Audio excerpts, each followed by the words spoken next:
right, I think we are live. Just making sure I've got everything set up here correctly. And here we go.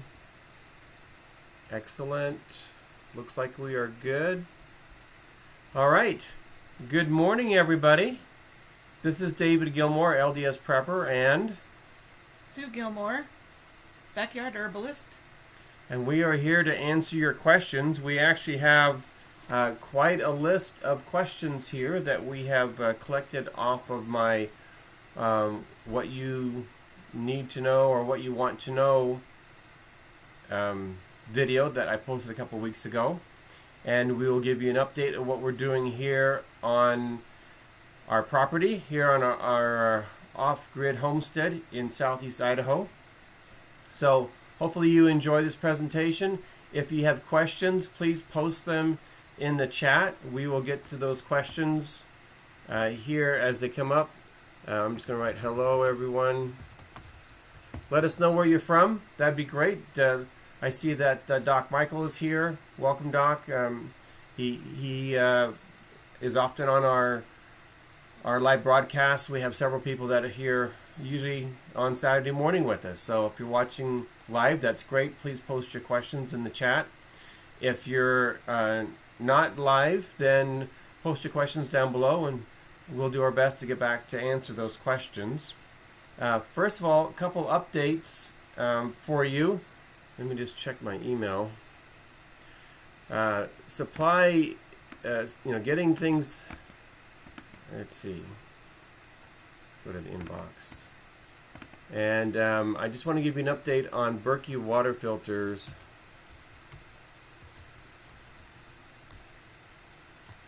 I just got a notice Friday. Let's see. From the manufacturer. I haven't read the note here. Important. Here we go. Berkey. Okay, read now. Update on the Berkeys. Quick ship update. So Monday, in 2 days from today, they will have 425 big Berkeys in stock. They will have 359 Berkey shower filters, 1,100 sports Berkey bottles, 2,500 black Berkey elements, and they will have 500 Berkey bottles available of all colors.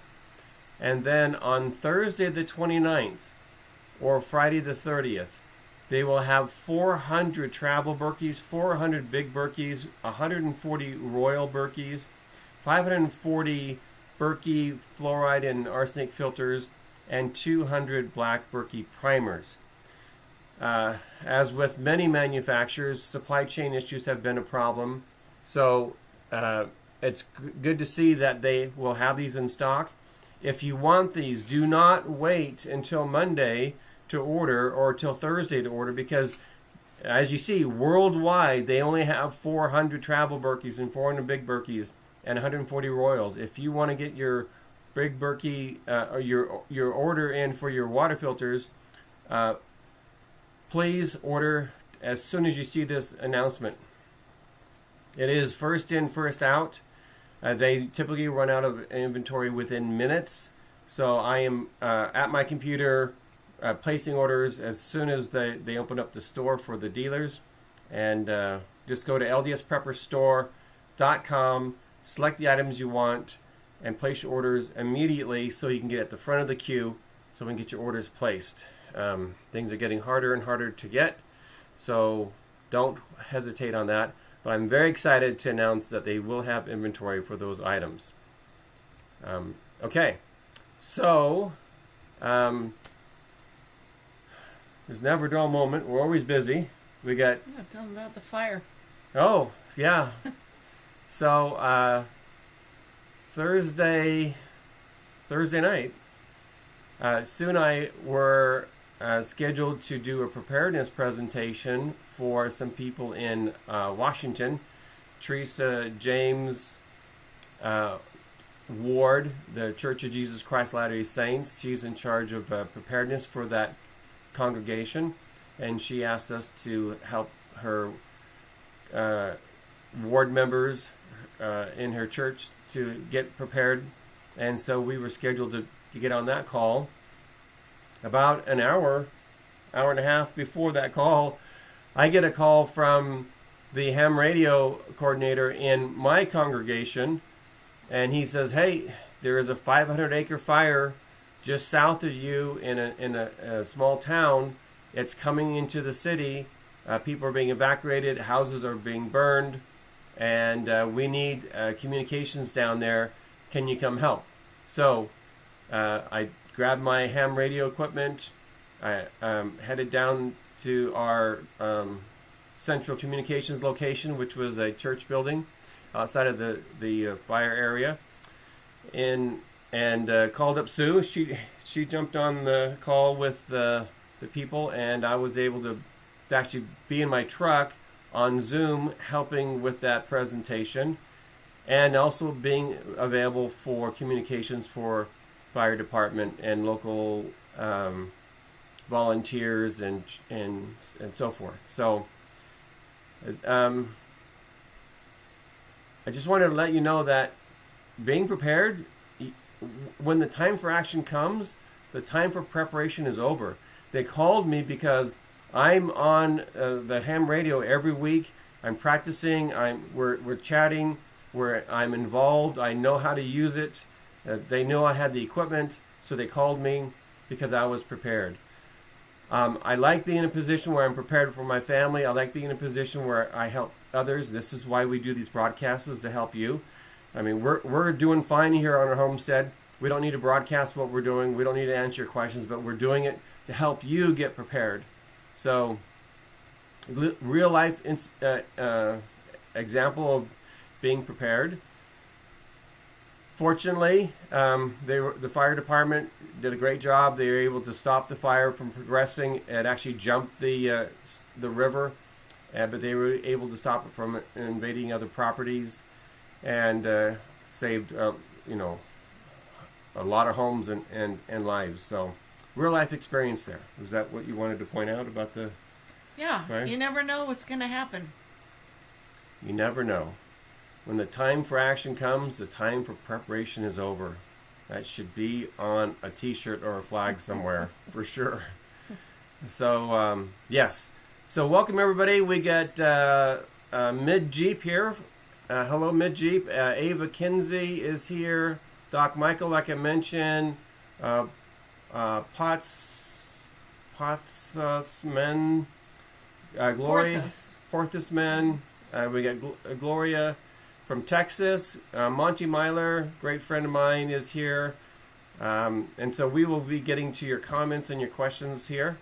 Thank you very much for letting us know that you're here. And we will progress here with the presentation. I've got some exciting news about our fruit trees. And Sue and I spent, a couple hours last Sunday selecting fruit trees. So we have $1,300 worth of fruit trees showing up Wednesday, and I'll show you what the plans are, what the varieties are, how we selected those. So we'll do that after we have Sue answer some questions up front. So if you have questions for Sue about anything herbal, food storage, food prep, food canning, chickens and so forth, please post those in the questions, and we'll have her answer those first. We are in construction mode here. She's got tile being laid and cabinets being installed, and what are those deep tubs called? Deep soaker tubs. Deep soaker tubs. I went to last summer. I was just really tired and sore, and I wanted to get into soak in the tub, and I just 6'2", I just couldn't fit in the tub. So she's put in new tubs in our bathroom. You're getting a new one in yours. I'm getting one in mine. She's adding a window. All kinds of fun stuff happening here in the house. And besides the everyday, day-to-day, what we do here on the homestead, which we'll share with you here momentarily too. So thank you very much for the likes. Please, encourage people to like and share this video. Let's help other people get prepared for whatever may be coming. There are several questions on the list about, what possibly could be coming, and we'll go over those.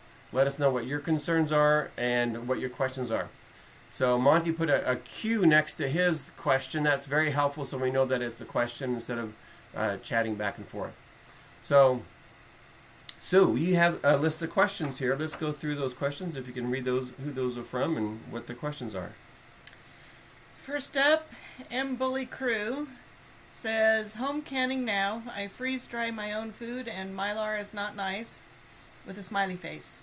So good for you, Bully Crew, for doing your home canning, and nice to have a freeze dryer. Crunchy Camper is looking for ideas and recipes about meals to make that tasty, yummy, and fresh, but which are from cans at the grocery store.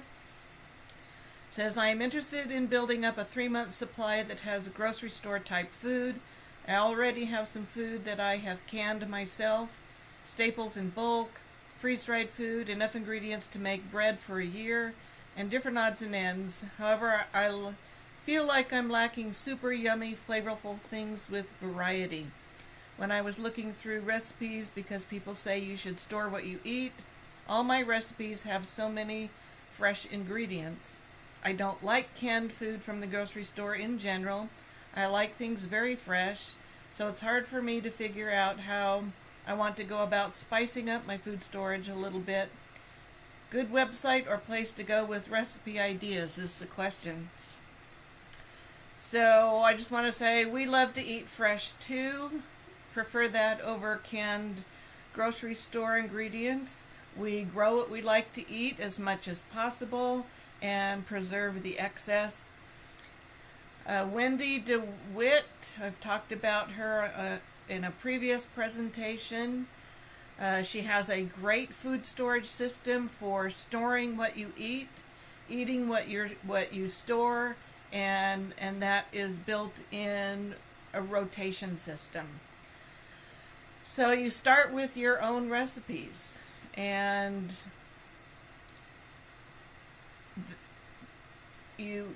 we typically cook the same recipes that we like to have over and over and over.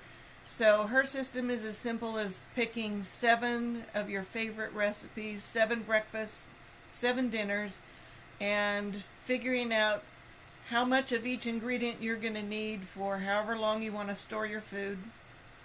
So if you want a 3-month supply, how many times you would fix that recipe for 3 months, up to a year, 2 years, whatever your comfort level is. And that's what you put in your food storage and rotate through it. You replace as you use. That's a really good system. I have found, because we like to eat fresh as much as possible, we don't go through our canned goods as frequently as we would as if we were living off of this food storage system. So that poses a problem as far as shelf life for cans. You don't want your canned food to go bad. But basically, what I've done with my recipes, if I cannot go to the store to supplement the fresh with, or to replace the fresh with canned food, I want to have those canned items or freeze-dried items in my food storage too. And it may not be as tasty as fresh, but if that's all you have, it's certainly better than nothing. So, to answer your question about the website, I don't really have a website to recommend. When I see friends post recipes on Facebook, or we go to dinner to somebody's house, and I really like what we are served or what is served, I like to add those recipes into our food storage menus so that we have variety and tasty food. An example of what I did to add variety to our food storage is we have beans and rice in storage, and if that's your basic staple level food storage, you get that first, and then you add to it. If all you had was beans and rice, you would live, but you'd get food fatigue real fast. So what I did was I just searched online for bean and rice recipes. I searched for Mexican beans and rice recipes. I searched for Italian beans and rice recipes. I searched for Thai or Indian beans and rice recipes and came up with a variety of recipes that sounded good. We tried them out. I kept the recipes that we like the most, and then I used the Wendy DeWitt system to get the extra ingredients that go with those recipes so that we can make a variety of beans and rice when we're living on our food storage. And this is at LDS Prepper store. This is my month of food storage recipes. It has breakfasts and dinners. It's a 2-page document. It's at the LDS Prepper store as a free PDF download. And just to give you an idea of the variety that you can add to your food storage so that you don't get food fatigue.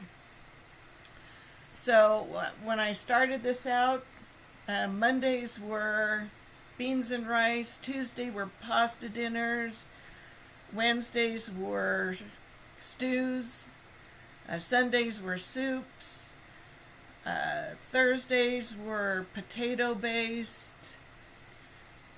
Fridays were kind of fast food favorites, Saturdays are salads. So then as I started making these recipes using this menu, I found that I needed to kind of mix up the days a little bit so that if I'm cooking rice for Monday's dinner, I can cook enough rice for Tuesday's breakfast at the same time. So not having to use fuel twice, you use it once and have leftover rice for breakfast the next day. So eventually Monday's beans and rice is not all beans and rice, and the recipes are kind of mixed up. But that was the structure and the framework that I used to pick my recipes so that we would have variety, and the yummy part of it comes from your own recipes. Cook what you and your family love. That's the foundation of the Wendy DeWitt system. All right, so let me just give you an idea of what we're eating. So I'll just grab Sunday and just go, again, we're breakfast and dinner. That's what we have found when we were on a survival camp out and so forth for a week. We really were so busy doing things. It was really just breakfast and dinner. And that's pretty much what we do here at our own home right now is breakfast and dinner. We'll grab some things during the day. We've got some fresh harvested carrots I love to munch on during the day. So primarily we have breakfast and dinner. So I'll just grab Sunday. So on Sunday here on the menu here, you can see, again, this is a free downloadable PDF at ldsprepperstore.com. We've made this available to you at no cost to give you an idea how to create your own menus. So here we have Sunday, low cooked whole wheat with fruit, jam, nuts, and seeds, almond milk, hot cocoa, herbal tea, or Pero. Then for dinner, we have Northeast potato corn chowder. New England potato corn chowder / or carrot soup. Or carrot soup, zucchini muffins, and lemon pie, and peach cobbler, and apple crisp. I'm just reading right from, this is It's on the menu. It's on the menu, folks. We're having 5 desserts every night. That can be confusing. Not to me. It's not confusing at all. I'm not making 4 desserts every week. So the first week of every month, I will make a lemon pie. That is dessert for the week. The second month, I will make a peach cobbler. Third month, an apple crisp. Fourth month, a berry shortcake. And so there's variety. And okay, I can live with that. And it's a dessert for the week. So there's 2 of us. Lemon pie. That's as long as we can refrigerate it. That's going to last us 4 days. We have a tri-berry pie on the counter right now. We picked that up a week ago yesterday. So 1 pie for 2 of us literally lasts a week. Yeah. So you put in however many desserts you want to fix to go with your menus. Make it, tailor it to your likes and preferences.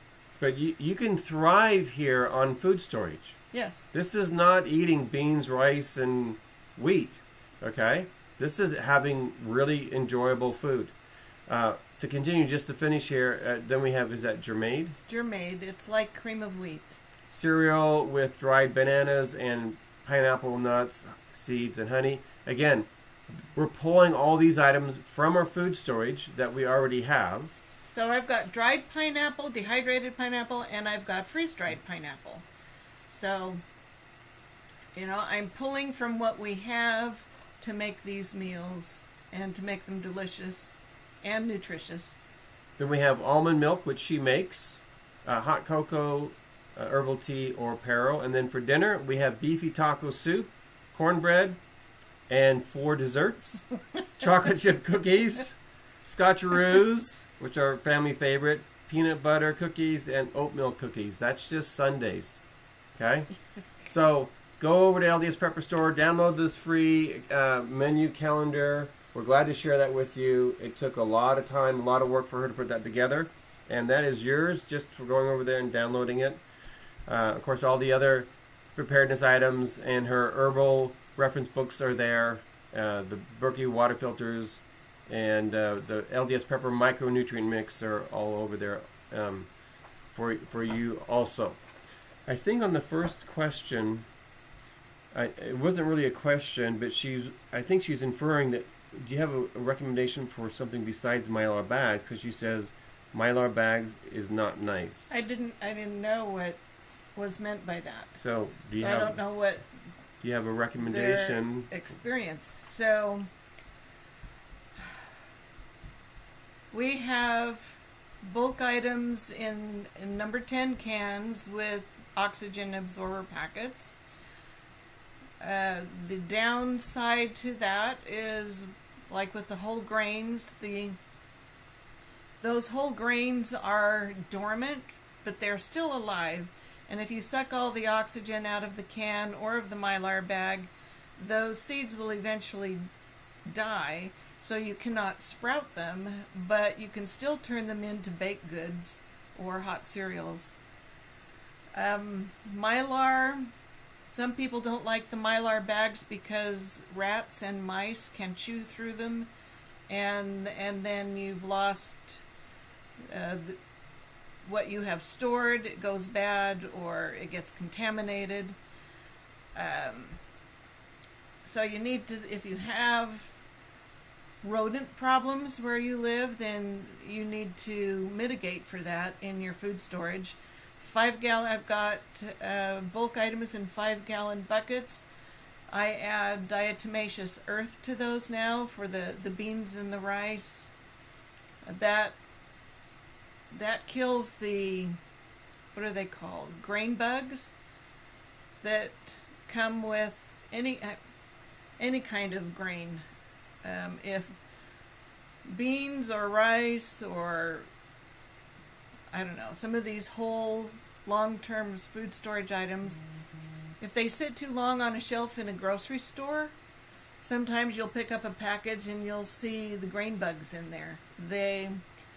You could cook them up. They're extra protein. They're not going to hurt you. It just kind of is not appetizing to a lot of people. We had bugs in our cereal when we were newly married. Yes, we did. You want to tell that story? Just briefly, I was going to school at Brigham Young University in Provo. I was a garbage man, and people were throwing out, the food service was throwing out cases of little Pep cereal, which is sort of like Wheaties, I think, and in little individual boxes. So I thought, why throw away the food? Let's just use it. So a few mornings later, we opened our eyes after I asked a blessing on the food for breakfast, and Sue said, "My my cereal's moving." And we found out why the food service had thrown out these cases of packaged food, because the I guess the weevils had germinated, yes. They had sprouted, had hatched. And so when she says you can eat bugs for protein, we're speaking from experience. I don't think we ate those bugs. So no, we threw the cereal away after that. Yeah. It was just not appetizing, but just so you know, those bugs are not going to hurt you. You can sift them out. You can soak them out. I think they, if you soak your wheat, the bugs will rise, and then you can skim them off. If you're lucky, you can have locusts and honey. I think there's a very famous person who used to just eat locusts and honey. Maybe you can find him in the New Testament under the word John the Baptist. So yeah, we had a surplus of grasshoppers last year. So, yes. And we did not take advantage of that food storage opportunity. We flavored them with diatomaceous earth. Yep. And then let them die. Okay. So, lots of different ways to store your food. Mason jars are good. I like storing my pantry items in mason jars rather than the boxes or the bags that items come in, because we do live in the country. We do have a mouser cat that does a really good job catching mice and voles, but the mice do still come into the house, and they head for the pantry to feast. So put your stuff in buckets or plastic containers, hard plastic containers, whatever you need to do to keep the rodents from being able to get to your food. Best thing is, in my opinion, is sealed number 10 cans. We have somebody in the community here who has a can sealer. We sold out on all the can sealers we have. He has cans, and so he's a resource that we can purchase cans, go over to his place, can our food there. That's where we have the bulk of our food storage is in number 10 cans. Yeah, the long shelf life items. Right. The food that you have in the 5-gallon buckets are what we're using on a weekly basis in the pantry. Yep. So we may have a lot of wheat in metal containers, but then we also have wheat in 5-gallon buckets that we're pulling from to make her delicious wheat bread, which is, I think, also on LDSPrepperStore.com, your recipe. The recipe. Yeah. And there's a video, right, of how to do that? Yes, there is. So on LDSPrepper.com, look up the video, and there's a couple of them that you made detailing how she makes her soaked grain. Yeah, I show you the whole wheat bread, the sprouting process, and the soaking process, and then the baking process. Thank you, everybody, for your likes. We can get a lot more likes on here. If you like what Sue's sharing, please give us the thumbs up. Please share this. Last week we were 2 hours in this conversation. We're not doing that. We're already at half an hour in, and we're on question 2. So we love sharing, but we understand that it's hard for somebody to watch a 2-hour video, and it's hard for you to take 2 hours out of your day. So we will get through. She's got 2 more questions. 2 more. On her list, and then there's some follow-up questions here in the chat that are directed towards you. So we will address those. So thanks for being here, and thanks for the likes. Okay. I'm going to massacre this name, Okie in Alaska. Okie in Alaska. Okie in Alaska. Okay. I would love for you to discuss planting your garden so that you can pressure can or water bath can a good amount of produce. For example, how much green beans to plant so you get a good amount of both fresh and canned, or anything food storage and gardening. So the simple answer to that question is go to the Mitlighter Gardening course book to page 262. There is a really good gardening chart there, planting details chart, which gives you expected yields. So if you plant bush beans 3 inches apart, this is 2 rows per bed. In a 30-foot bed. In a 30-foot bed, you should get 68 pounds of green beans. So that's 242 plants. So you need to figure out how much you want to eat fresh, how much you want to put into your food storage, and this detail sheet will give you an idea of how much you need to plant to meet your fresh and food storage goals. So now, you will not get that much yield if you are not following the 6 laws of plant growth. You have to fertilize. It tells you in here how often, how many times to fertilize. You've got to get direct light. You've got to water them. You've got to have good soil, and it will grow in any soil, but aerated soil, so forth. So, all the details on the 6 steps of plant growth, the 6 laws of plant growth, are in the book. What your yields are in the book. But understand, if you're using manures or other things, your yield will vary. So we've had very, very consistent yields because we're consistent on how we feed our plants. Okay, Gert Sadek, how to start raising chickens, has a budget of $2,000. I don't know if I really want to share how I got started, because it was backwards and didn't work. What would you do if you were going to start again? What would you do? Yeah, so what have I learned from all of that? First, do your research. Talk to people in your local area who raise chickens. Ask them about what has worked well for them. Ask them about the pitfalls to avoid. Ask them about the breeds they prefer. Ask them where to get supplies, feed, all that kind of stuff. Talk to the people who are doing it and are successful. As far as online resources, Lisa Steele, I think she's back east. I know she's back east. I think she's in Maine. She has a really good website called Fresh Eggs Daily. She has lots of articles on that website for, she raises chickens and ducks. She learned from her parents who learned from their parents, so this is generational information on backyard chickens. She also raises ducks. She has a beautiful coop, a coop to die for. She has a TV show now. She's very popular. But she has really good information on her website for tips to consider for your coop, where to put it, how to maintain it, how big it needs to be, all of that. So I find her to be a really good resource. Justin Rhodes has a really good YouTube channel all about homesteading with chickens. So he's got 50 or 60 chickens that he raises on his homestead. He has other livestock, and so he's all about homesteading, but he has lots of good information if you want to raise chickens on a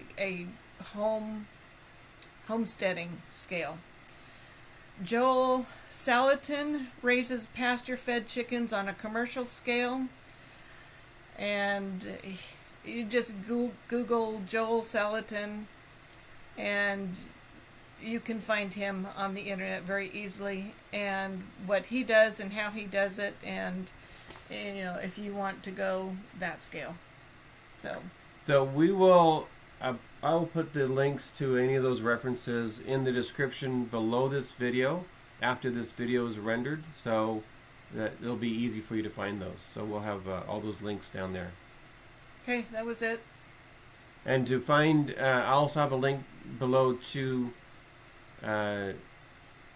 is it Susan DeWitt? Susan DeWitt. No, Wendy. Wendy DeWitt's presentation on YouTube on how we based our food storage rotation plans and meals off of her system. So I'll have a link down there so you don't have to do a bunch of searching. Is that it? That's it. Okay, so we've got a few here. Comments? Questions. Let's see. Oh, do you use comfrey plant for any herbal medicine? Absolutely.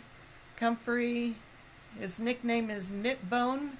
It is very good for healing wounds, broken bones, open wounds, well, except for you would not want to use it for puncture wounds because it accelerates the healing process.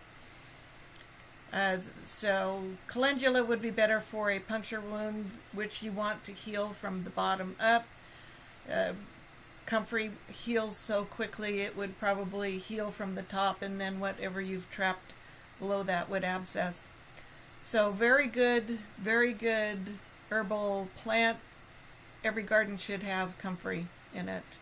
I make a really good, it's called Grammy Lou's Green Stuff ointment that my kids and grandkids, they get an owie, they run for the green stuff, and they love it. And so... Do you have a recipe of that in any of your reference manuals? No, that's a... Proprietary recipe. Okay. Do you have something uses comfrey in your reference manuals? Do you have any recipes for comfrey? No, but you can make a basic ointment with comfrey in it, a green ointment, which would do the same. Is it green because comfrey's green? Yes, it's green because comfrey is green. Okay. Okay, so the next question here. How long will food last in Mylar bags? As long as they don't get punctured or broken into? Good question. Not sure. I would Google that. Well, I think a lot of it depends on what you're putting in the bag. If you're putting whole wheat, that's going to have a storage life difference of flour. If you're putting in, cake mix versus, wheat, all those, the oil level, those kind of things are going to have a difference.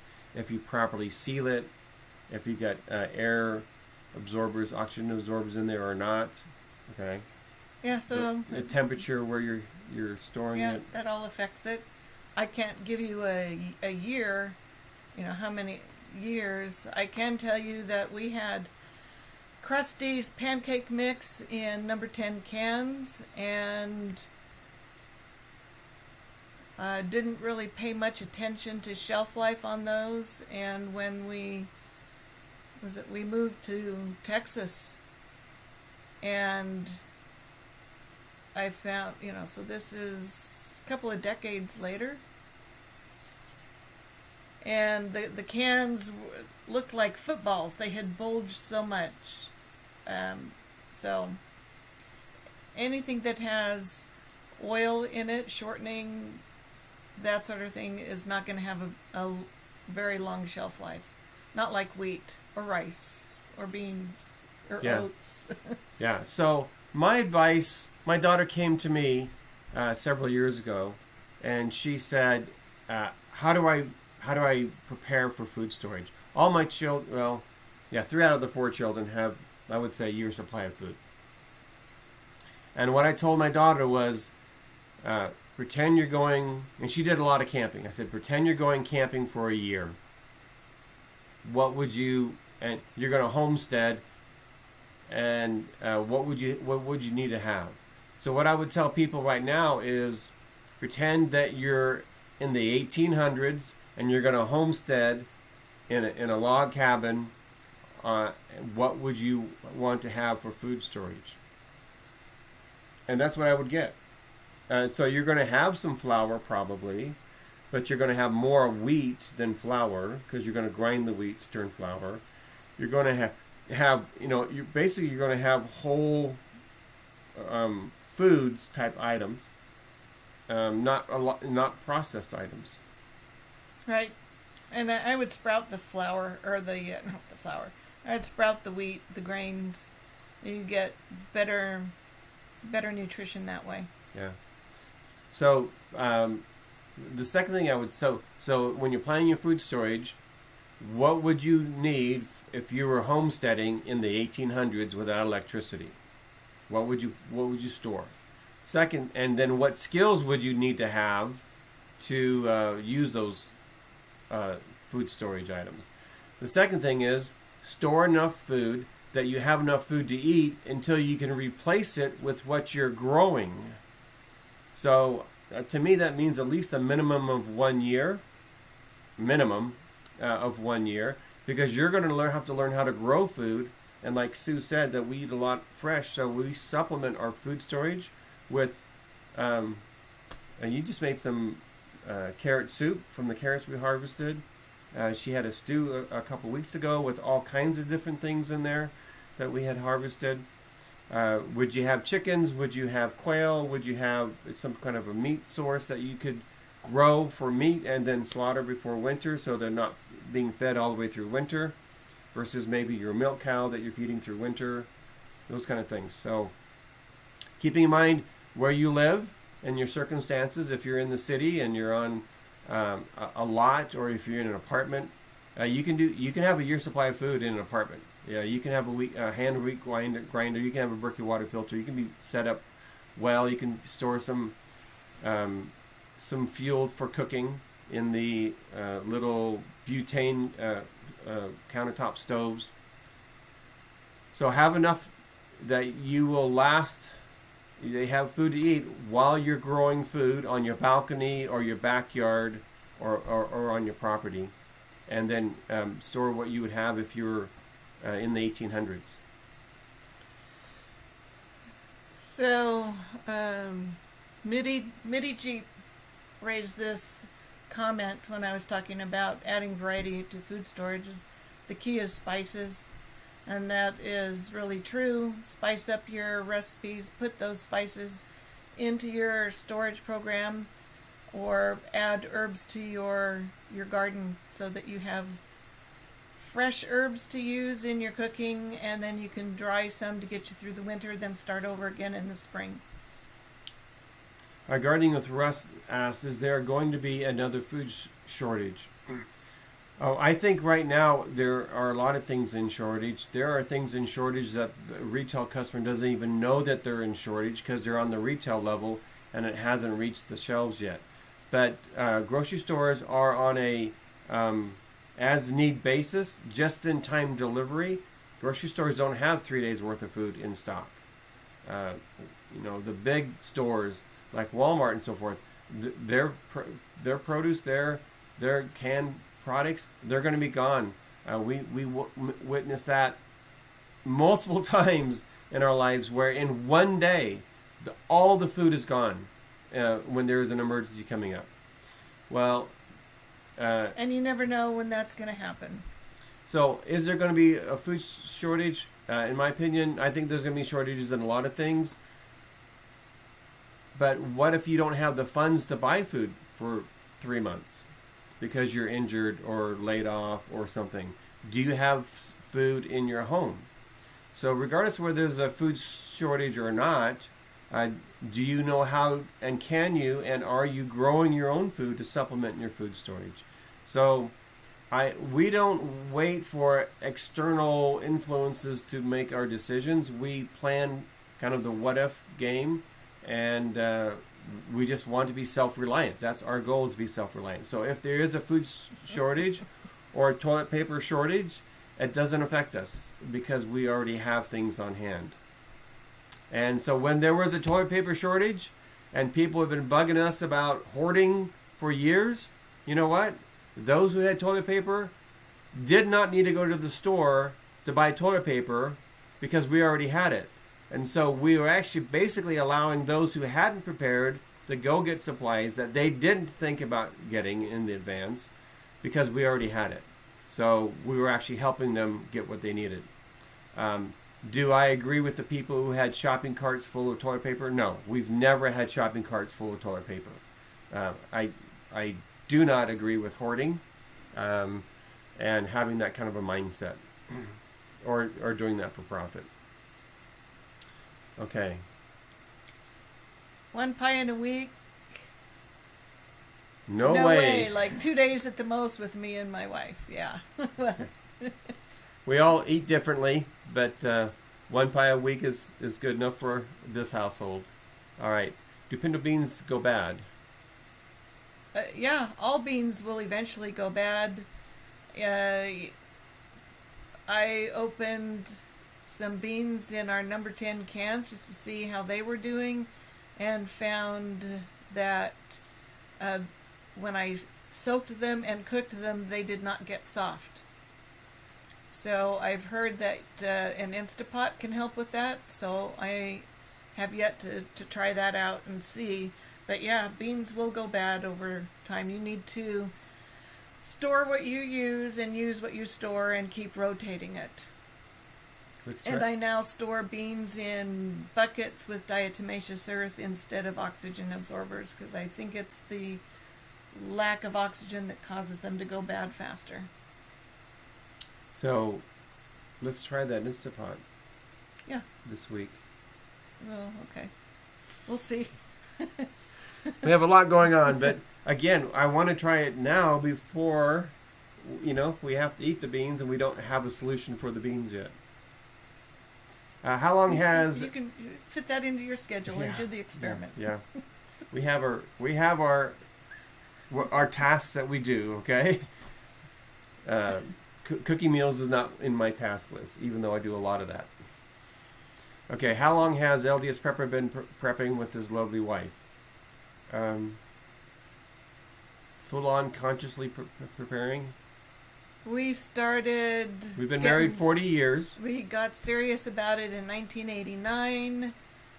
We were married in 81, so it was 8 years after we had been married we got serious about it, and it's been a constant mindset and something that we do on an ongoing basis. The more events that we live through, like this local fire, was a good opportunity to learn. And we learn from what we've experienced and then share with others. If I put food in a Mylar bag with an oxygen absorber, half shrunk, but half did not, is it okay? Should be. Yeah. You're not trying to suck the bag down to a vacuum pack situation. That's not what the oxygen absorber is doing. It's not vacuum packing it, it's just removing the oxygen. Okay? So yes, that should be fine. Let's see.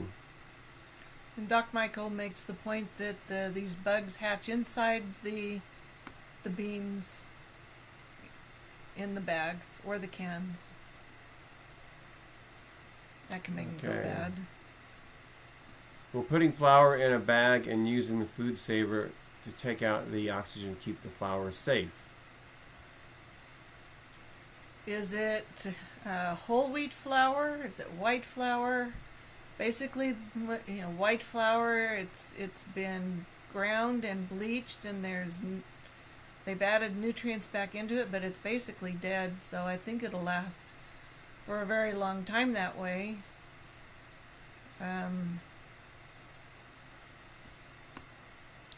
Again, it's how are you storing it? What's the temperature? Are you putting that in your refrigerator or freezer? Are you putting it in your basement? Are you putting it in your attic? All these things will make a difference. So will it make it safe? We can't answer that question because we don't know what you're doing. But will it last longer than if you had flour sitting in a cardboard box on the shelf? Probably. So a good point from Steele 2004. Ground flour has a shorter shelf lifespan than whole grain. That's true. And that's true with herbs. Keep them whole.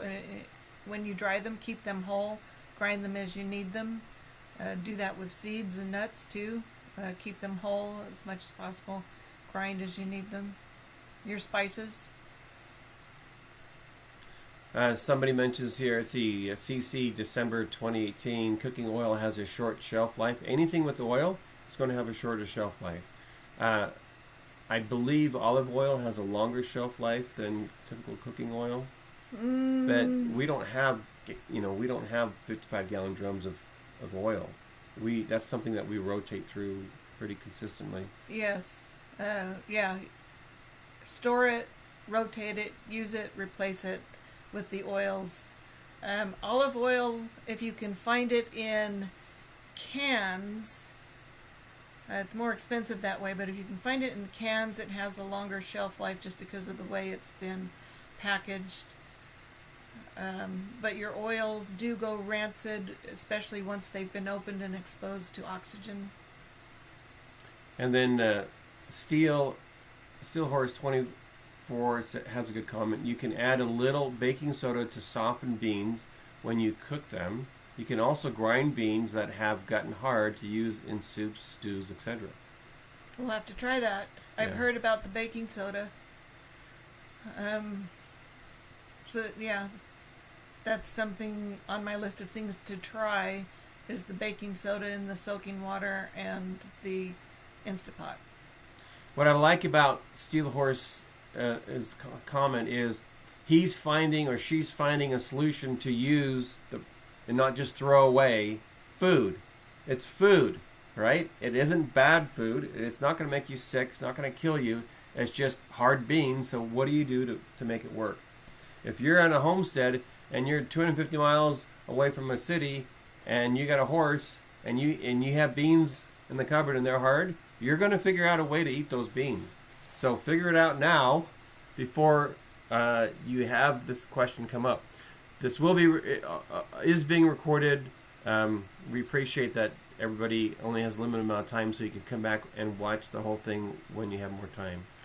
Yeah, you can also grinding beans. Several months ago, I took a class from a couple who homestead north of us up in the Rexburg, Idaho area, and they grind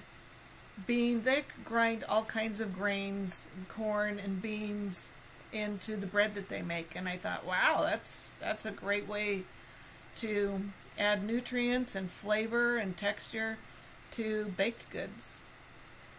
You could add those things to your hot cooked cereals too. Add flavor and different nutrients. We have some great comments, some great recommendations here. This is after it takes 2-3 days for the live chat to show up next to the video, because it does have to go through a process with YouTube. But make sure that you come back when these live chats are available so you can read them. They're not in the comment section, so make sure you come back, because there's some other great suggestions here on using food storage. Gary D says try apple cider vinegar. Also soak beans 1 tablespoon per 1 quart of water. I'll give that a try too. Okay, so we're always learning. We're always testing. Yeah. Feed beans to your horse too, or cracked for chickens. Yep. Yeah, they're. And then eat your chickens. Especially with chickens, their intestinal structure is made to break down those hard grains where we need to soak them. Okay, so we are just... That's a good comment. Yeah, so CC December said there are people reporting that there is a massive food shortage coming of biblical proportions. Watch Ice Age Farmer on YouTube. I do subscribe to Ice Age Farmer. Again, don't plan on external events, to make decisions. Dictating when and how, what.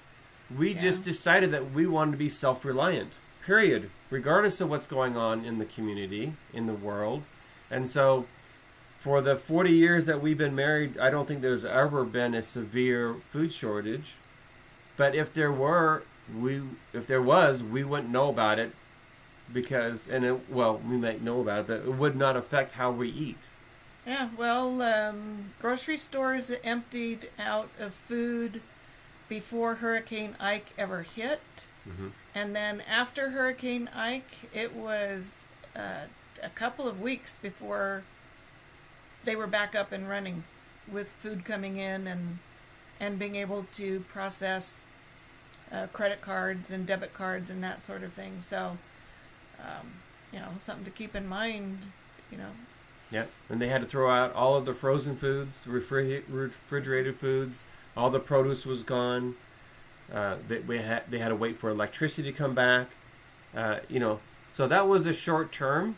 But if we're talking 3, 6, 12 months, where food costs are very high, or food availability is difficult, then it should not affect your life if you're prepared. Are you willing to cut up your lawn to put in food? We did. We removed all the lawn in our backyard in Houston. We have 2 greenhouses here. Do what you can do in your situation. And so when something temporary or long-term happens, you're prepared.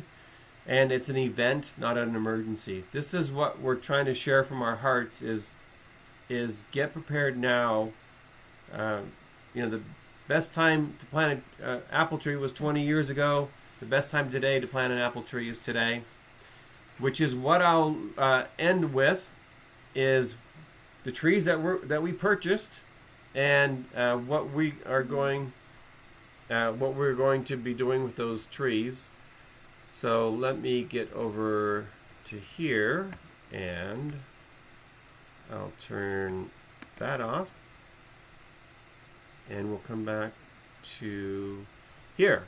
So we purchased, how many? Was it like 14 different trees that we're going to be planting in our geothermal greenhouse just for fruit trees. Citrus trees. Citrus type. Tropical. And semi-tropical. So I'm just going to show you what we're growing here in southeast Idaho, Zone 5A, in the geothermal greenhouse. We've been doing this long enough that I am 100% confident that if I do my part, these trees will thrive and we will have almost year-round produce coming off of our... Is it produce? Is fruit? Fruit. Is that produce? It's produce. Okay. Food. We'll have living food coming out of our greenhouse year-round. So one of the things we added was a fig tree. I thought my wife didn't like figs. She said she liked figs. So we by the way, we purchased all these trees from fastgrowingtrees.com. I'm setting up an affiliate link so that will give you the best price, give you best discount, and also help support this channel. That link will be ldsprepper.com/trees. I haven't set it up yet. Give me a couple hours to get that taken care of. But at any rate, we sat down for a couple hours last Sunday and just kind of went through all the fruit trees and the berries and so forth and decided what we wanted to plant. And figs are very, very good nutritionally, and I enjoy them. So we're adding the LSU purple fig tree. Depending on your climate, you may have a different variety of these trees, but that's one thing that we have is this particular one. Goji berries was on the list because of the extremely high vitamin C content. And as you can see over here on the right-hand side, you use them as raisins. You just dry them up like raisins. Sun-dry them, put them in a dehydrator. Put them in a mason jar or put them in a food saver bag. Yeah, so goji berries. Then we have grapefruit. My wife doesn't like grapefruit. I really enjoy grapefruit. And so we were adding a grapefruit. The last grapefruit tree we had. All my trees died because I did not manage my greenhouse properly, and it got 140 degrees in there. But the last grapefruit tree that we had was a heavy producer, wonderful, sweet grapefruit. So I'm looking forward to having grapefruit again. We have the Knowles Clementine tree, and then we also have we like these little oranges, and then we also have the Easy Peel Clementine tree. When I went back to grab these pictures off of the website, they didn't have the Easy Peel photos there any longer, so it probably means they're out of stock.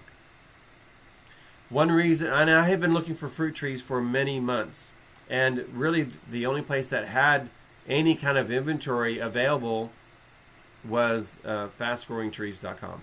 I have been buying all my trees from them for 5 years. Every tree I've bought has been from fastgrowingtrees.com. They come potted, they're already rooted, some of them have fruit on them, very excellent quality. I do always buy the warranty.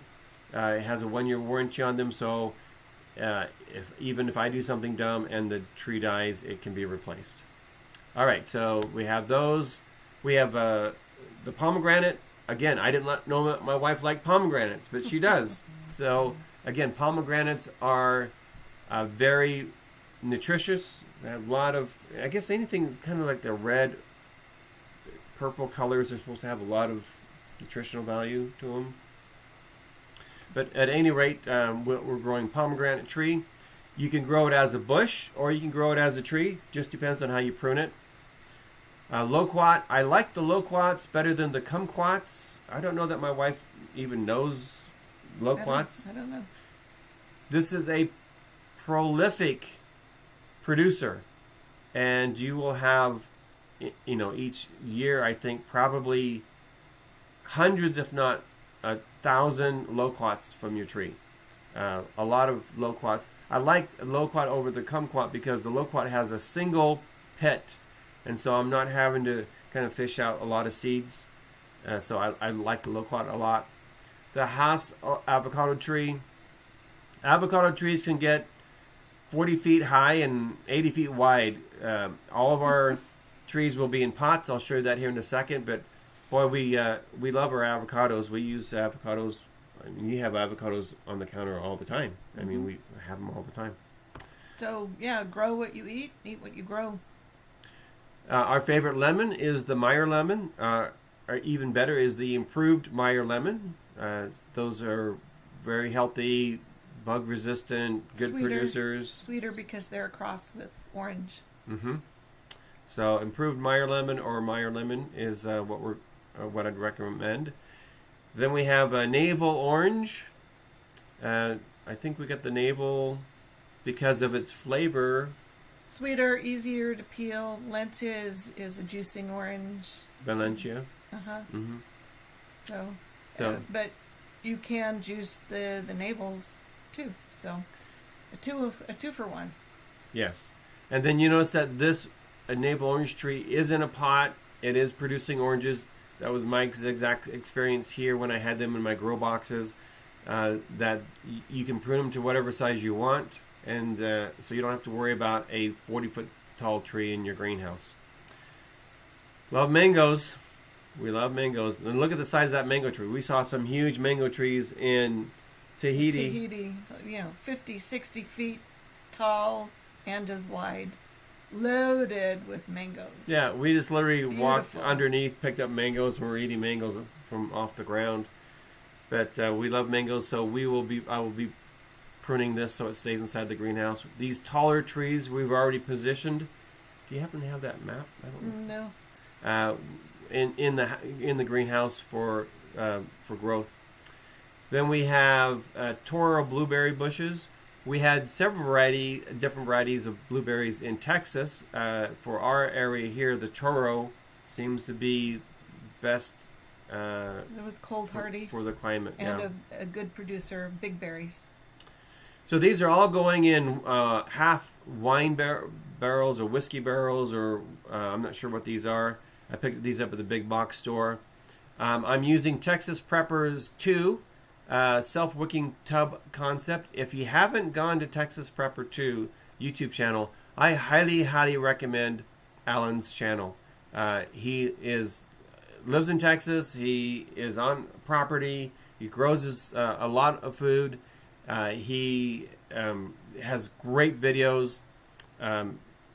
Just a good guy personally, but he has kind of an improved concept on how to set up self-wicking tubs.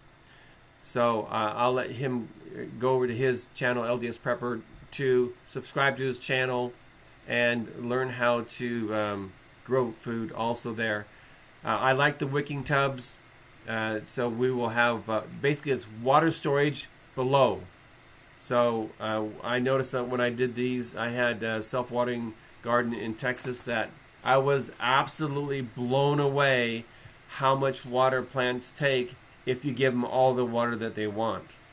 And so I think, again, obeying the 6 laws of plant growth, this is a great way to make sure your plants are watered properly, and that using the Mittleiter gardening method with the 6 laws, including the LDS Prepper Premium Micronutrient Mix, mixing up the plant weekly food for that is, I think we're just going to have great success. So, anyway, more on that as that comes up. And we just want to thank everybody for being here.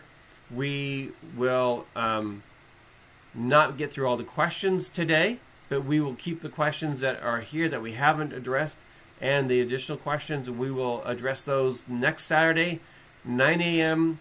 Mountain Time. We appreciate you being here. We hope that what we share is beneficial to you, your loved ones, your community, and that you are prepared regardless of what's happening around the world. And we will address some of those concerns in future Q&As. So just plan on being here Saturday mornings, 9 a.m. for live Q&As. This is LDS Prepper, and the Backyard Herbalist, reminding you, if ye are prepared, ye shall not fear.